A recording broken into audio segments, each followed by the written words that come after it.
Hey guys, and welcome back to the Courageous Nerd YouTube channel for another interview. I'm Connor, and joining me today is actor RJ Mitte, who you might know for his role as Walt Jr. on Breaking Bad. We chat all about RJ's time on the hit show, his new films Triumph and Oak Room, the importance of representing disabilities in media accurately, as well as some of RJ's more personal projects in his hometown. If you enjoy this interview or any of the others on the channel, please be sure to like and subscribe.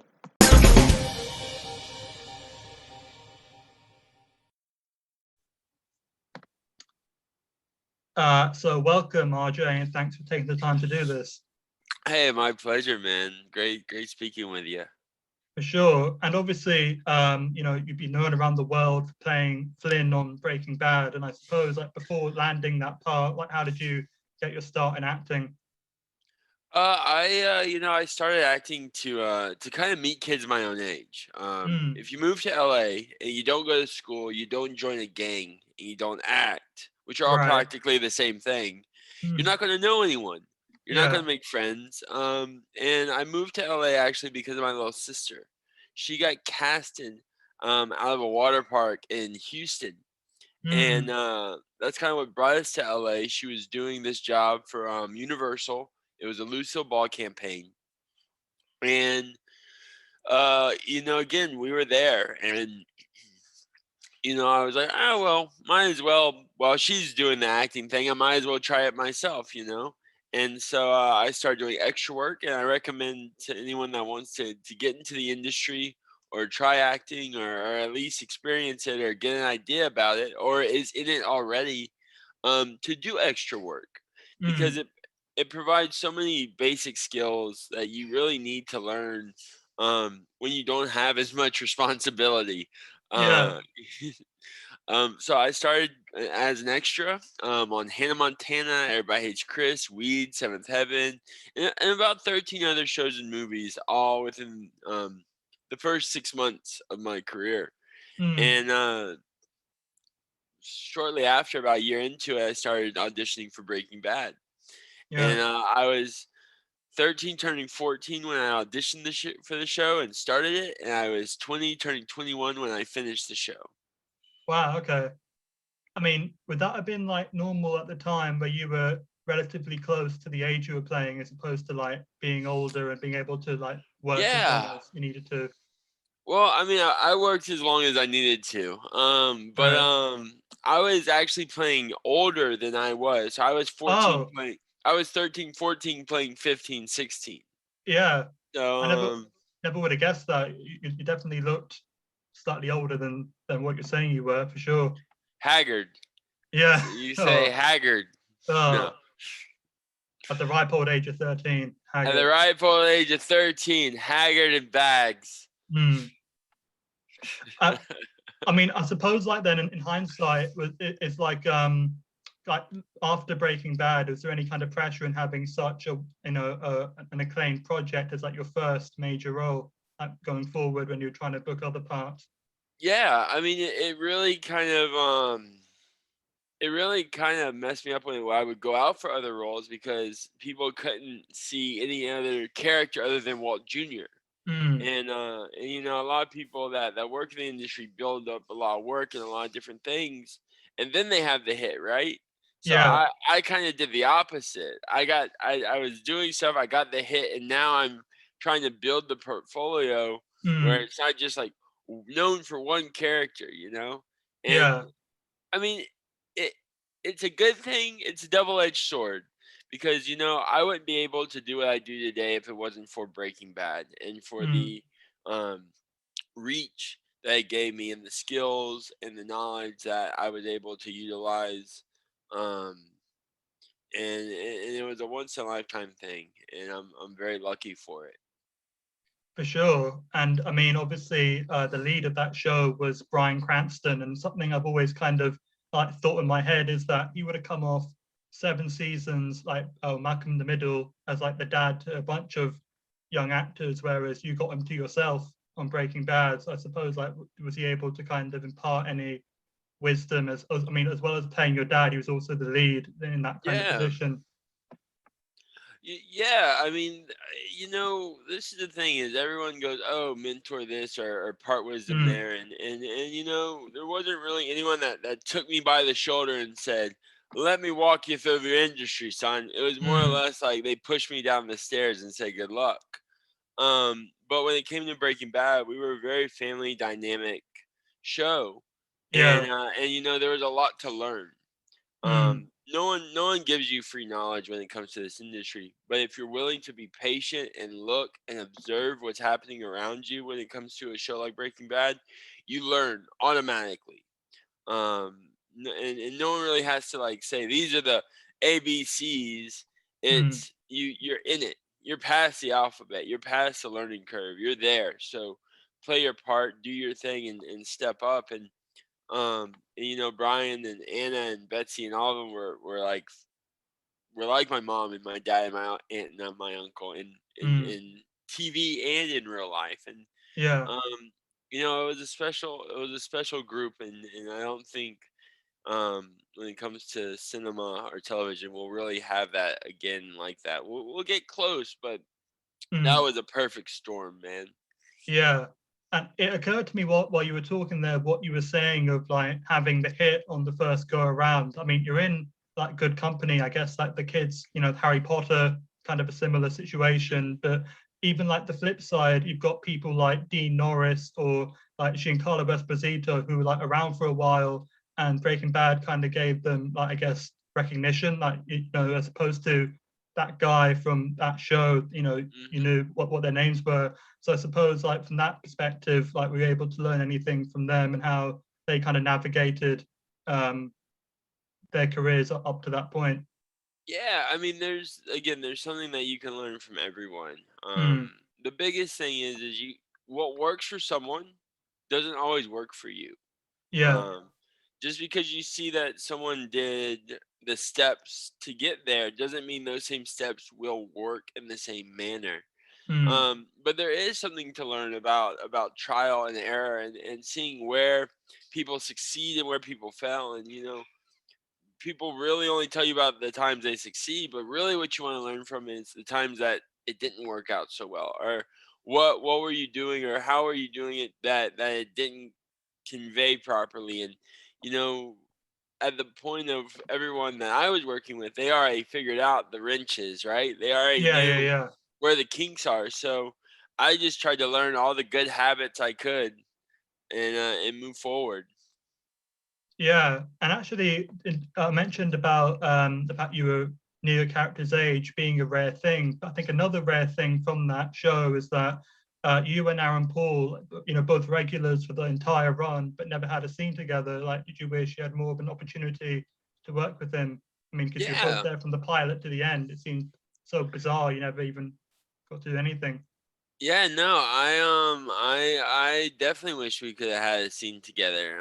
Because he's a great actor, a great friend, um, and one of those just unique people that you can definitely have a lot of fun with in a scene. And it was a shame we never got that far, Mm, but you never know, yeah, I mean, just from like a like looking in, it would seem the obvious like perspective to show like you've got Walter White's, actual son, and then like his warped surrogate kind of. I mean, not, I won't go as far to say Well, like a surrogate son, but you I know, mean, but he technically was Heisenberg's son. yeah, So yeah, I look at Brian's character as two people, two separate mm, people. You had Walter White, and you had Heisenberg, yeah, and for a lot of the show, they didn't. They were very distinct, and only towards the end they blended together. And mm, I think though, when it came to their dynamic of Jesse and Walt, it was a father son, and they've been through hell and been through almost dying together, and it was probably even closer bond that he had with Jesse than his own family. yeah, And I think that's something that's very unique because it just shows you that you can pick your own family, and you can yeah. those bonds. Yeah, and actually something that I always find really interesting about like acting in general is that, for the most part, the family were clueless as to what he was doing. But I mean, I'm just imagining a scenario where like Walter Senior is telling Walter Junior something, and it's like a load of BS about what he was doing, and like Walter Junior would have no idea, but you, RJ, would know exactly what Walter had been doing. And I don't know, I guess it's like an example of great acting to seem completely clueless when in real life you would know exactly the full situation. I think that's a rare, situation to find yourself in. I mean, yeah, I guess. I mean, that's just called doing my job. Well, yeah, Like yeah. that's it's like, to be honest, if you work in construction and you build houses, like that's just, it's like, yeah, it's an amazing feat, but at the end of the day, to that gentleman's profession, it's a job, you know. Yeah, fair enough. It's really, I get the information, I do what I do, and I hopefully it comes out believable and true and real, and that's really all I can do is build this thing and let it go. Yeah, and I suppose obviously we're in the age of like reboots and revivals, and there was obviously El Camino, and again, like Hmm. spoiler for anyone who's like just started binging Breaking Bad or something, like your character survives the show, but he wasn't like explored in that. So have you like thought about where Walter Jr. would be? Because less time passed in the show than real life. It was only like Yeah, 2009 or 2010, right, when the show actually, like the show's timeline ended, wasn't it? Something like that. yeah, yeah. And then they went back in Better Call Saul, which is like '90s and stuff, Mm, and then El Camino, which is immediately right after Breaking Bad. But yeah, I mean, there's many avenues that I thought of that Walt Jr. could go down and portray those types of characters, mm. and bring back a lot of familiar faces and have some good time. Yeah, and I suppose kind of like what you were saying, like with the age of like streaming and stuff, like people very well might have seen you once like another show first, and then kind of rediscovered you on Breaking Bad if they went to go and binge it for the first time. I mean, I'm not quite sure because for me, very personally, I saw them very close together. I feel like I might have seen you on Switch to Birth before Breaking Bad. So for me, it was like, oh, it's that guy that went out with the girl and switched to Birth, and I'd kind of Yep. had to readjust to seeing you as this other character. I mean, obviously, in real time you were on Breaking Bad first, so that's Yeah. a very different thing. But that was just a bizarre kind of thing for me when I was watching Breaking Bad for the first time.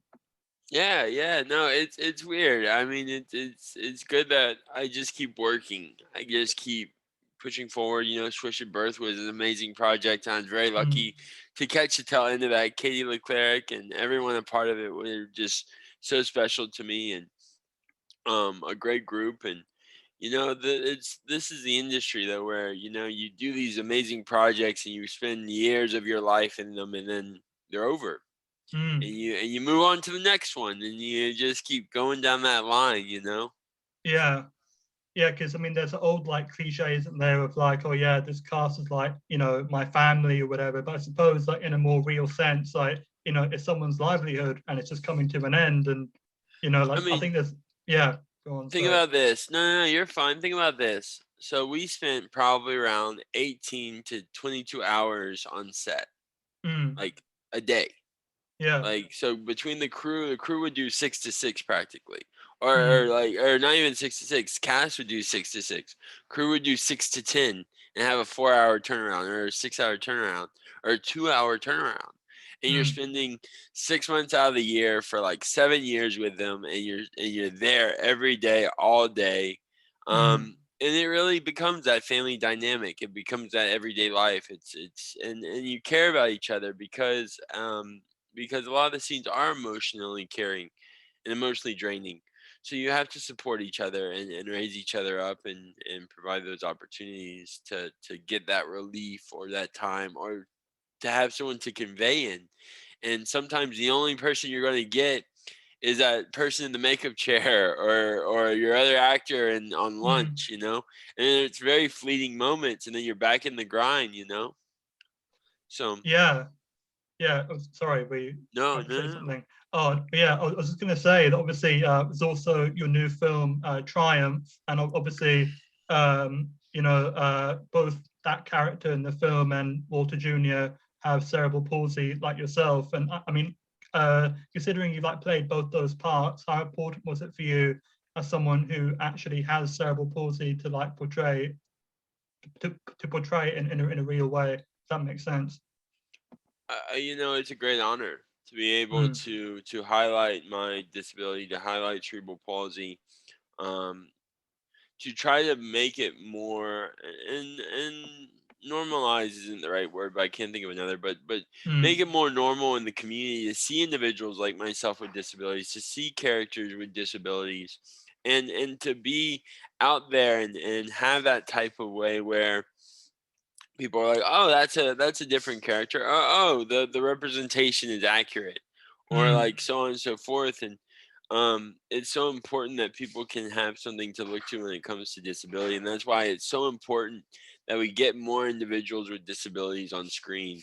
And, yeah. and really just more individuals with diversities that reflect our society, Mm, that reflect the people that are great actors, that aren't just like wishy-washy people, but great actors that mm, represent diversity, that have the impact, and that can hold the weight. yeah. And I think even with cerebral palsy in and of itself, there's like a spectrum of how severe someone has it. Because I know Yep. your personal case is like less severe than Walter Junior's. I don't think you really need crutches or anything, right? No. And then in terms of like your character in Triumph, where would he measure up then on that scale between yourself, Walter Junior? Like whereabouts would he be? He would probably be more severe than Walt Jr. Wow. Okay. And so there's two, like you said, there's a spectrum of cerebral palsy. Some people Mm, need the forearm crutches but have mobility. Some people can't have mobility but don't need forearm crutches. And mm, usually when you have cerebral palsy, um, cerebral palsy is caused, for people that don't know, and I'll just go into the little rant of what cerebral palsy is. yeah. But cerebral palsy is caused, and most commonly caused at childbirth, from lack of oxygen to the brain. Mm, Um, where when you're being born, oxygen rushes to the body and all your cells get oxygenized and everything happens, and you kick on your lights and there you are, a baby. And a lot of times when it comes to cerebral palsy, the oxygen doesn't fully encompass the brain. So there's yeah. parts of the brain, I have parts on my brain that are just not activated. So I've had to work really hard to take neural networks and focus through fine gross motor skills, hand-eye coordination, speech and physical therapy, occupational therapy, and speech therapy, focusing on speaking and talking and moving my body and, Yeah. and building neural networks in my brain. But really, a lot of times when you have cerebral palsy, you have multiple disabilities. You don't just have one usually. Mm, It usually comes with many different capacities and health issues and all kinds of other things. Like in the long run, I mean, I've had double hernia surgeries, I've had stage 4 melanomas, I've had like a bunch of different things. So it's not like usually CP comes with some buddies. mm, um but so there's so many different variations of it, and for me, it affects my left side primarily, my hand and my left leg and the left side of my face. um and uh Through physical therapy and occupational therapy and speech therapy, I was able to maintain it and control it and overcome it, because if not, yeah. I would be something more like Walt Jr. With Mm, forearm crutches, or Michael Coffey with more of a leg issue, or dexterity issues. So I think it's for me, it's more about not so much how could I take my cerebral palsy and create a new version of what I know. yeah. And when I have someone like Walt Jr., I have someone like Michael Coffey, which I'm portraying, right? Mike is a real person who has cerebral palsy. So what I just did was take the model of him and do my Mm, best to try to create him to put in this character, because it's based on his life. And yeah. with Walt Jr., it was so well written, and it was so defined by who he was, and just happens to have cerebral palsy. Mm, It really was very easy to embody these characters and let their own um, disabilities come to light. yeah. Yeah. Yeah, for sure. And I feel like based on what you were saying, if I just read any of that like on paper, like I would assume that it'd be kind of difficult or more difficult than most people to do what you do just because of certain restrictions that aren't your fault, but are It's just life. there. Yeah, It's yeah, just I life. mean for sure. But I grew up in a world where can't is a decision. Mm, We always say we can't do something, we can't do this, or I can't do that. You know, that's a mentality. You may not be able to do it right now, or you may yeah. not be able to do it in this instant, but it doesn't mean you can't in the future. It doesn't mean Mm, through trial and exercise and understanding that you can't learn it.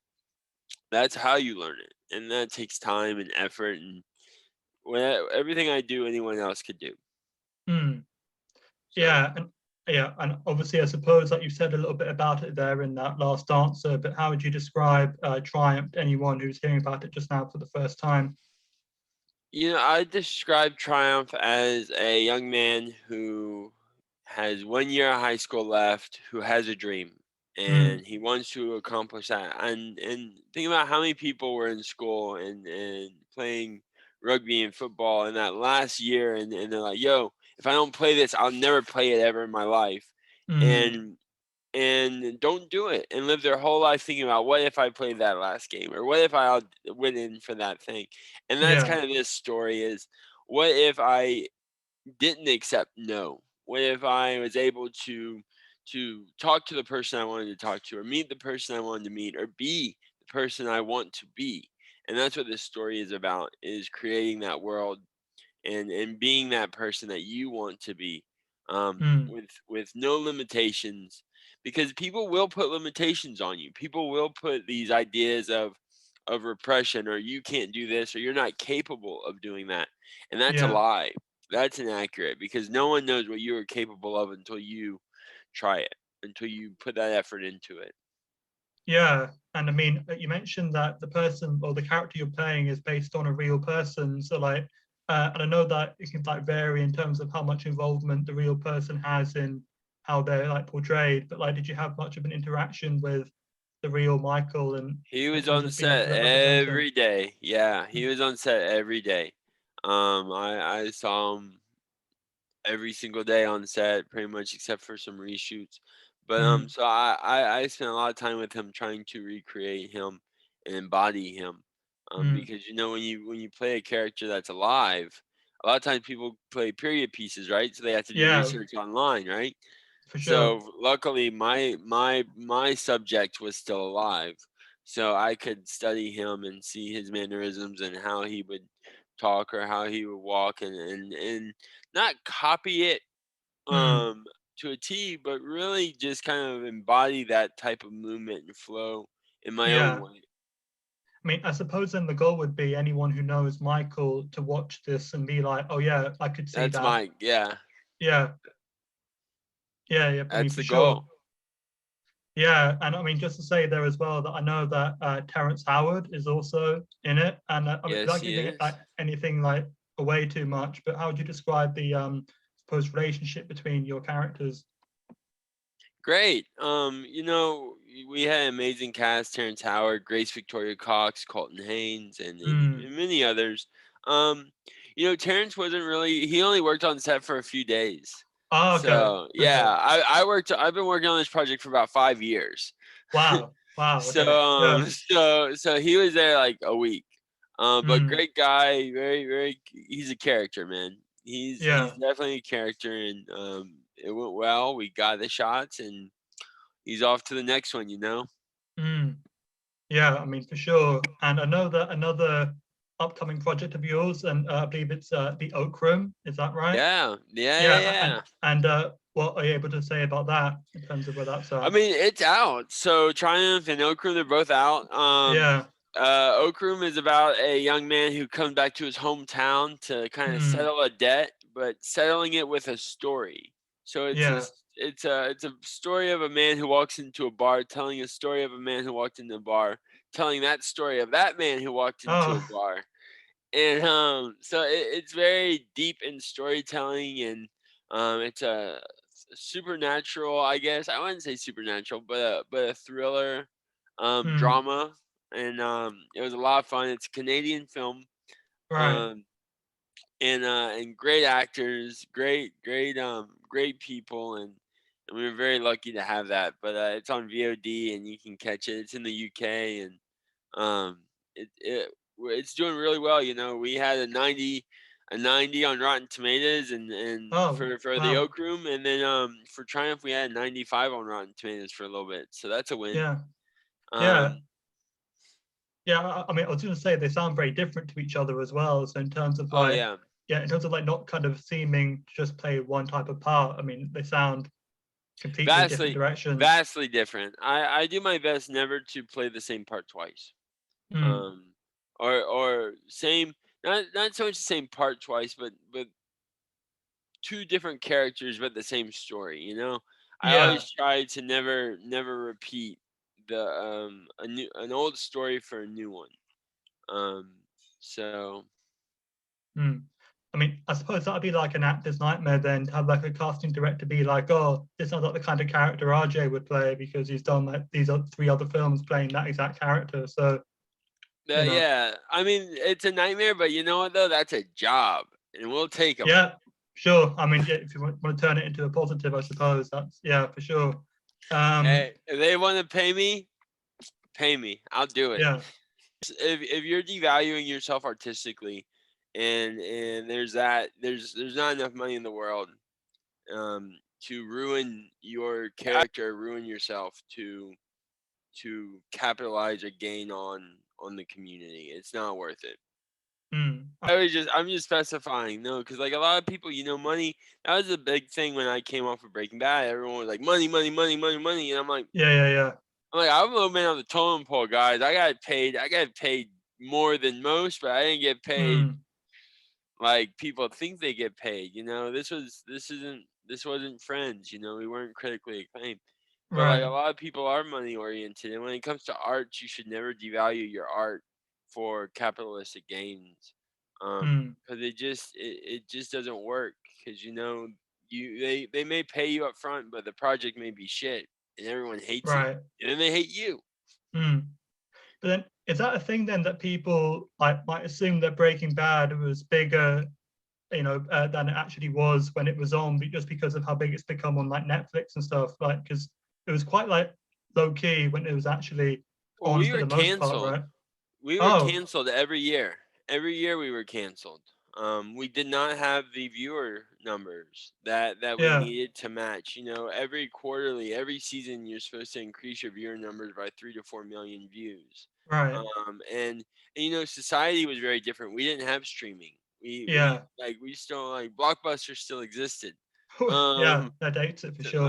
there's that whole capacity of it, Mm, and so streaming definitely made a big play for us in the long run, because we're still cultivating, we're still running, people are mm, still watching the show.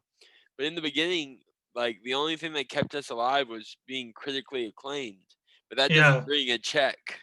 mm, So yeah. I mean, that would have been a huge surprise if like it's been cancelled and the lead has just won an Emmy, for best, you know, oh actor, whatever. But I mean, that would have been a shock, I think, anyway. But oh, that happened. That was like, oh, we were like, that happens all the time.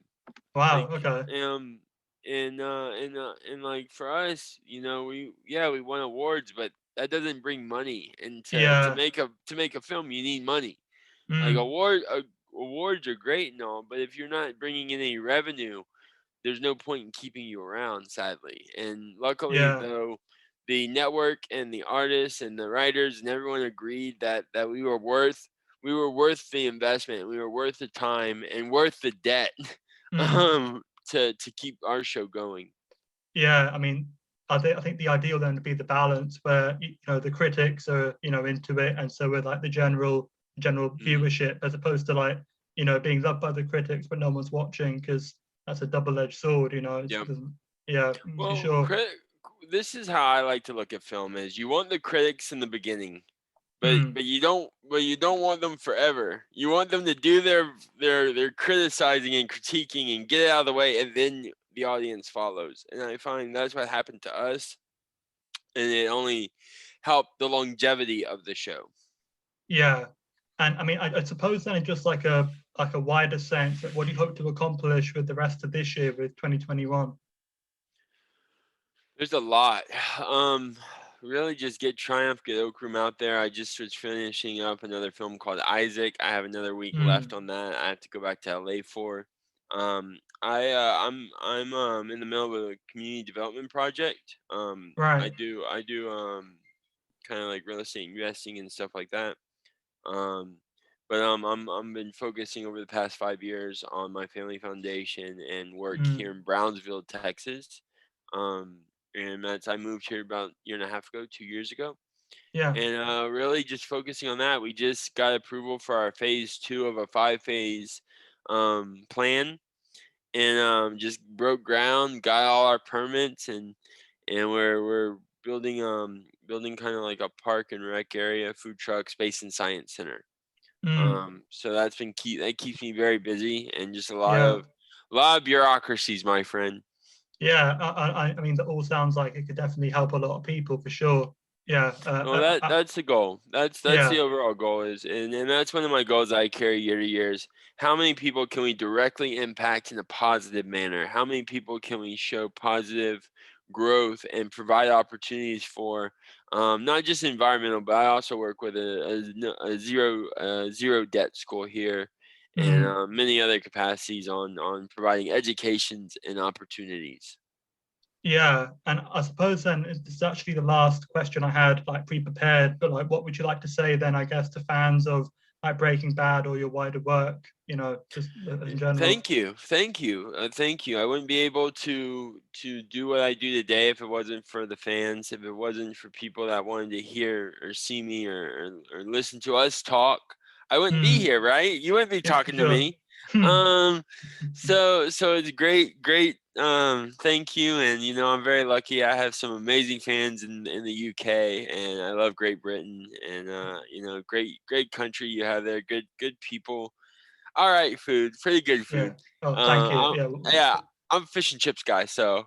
Right. Yeah. For sure. It's definitely a big thing over here. I mean, yeah, I suppose then just to wrap this up, thanks again for taking the time to speak with me, RJ. Take care and stay safe. You as well. Thank you again.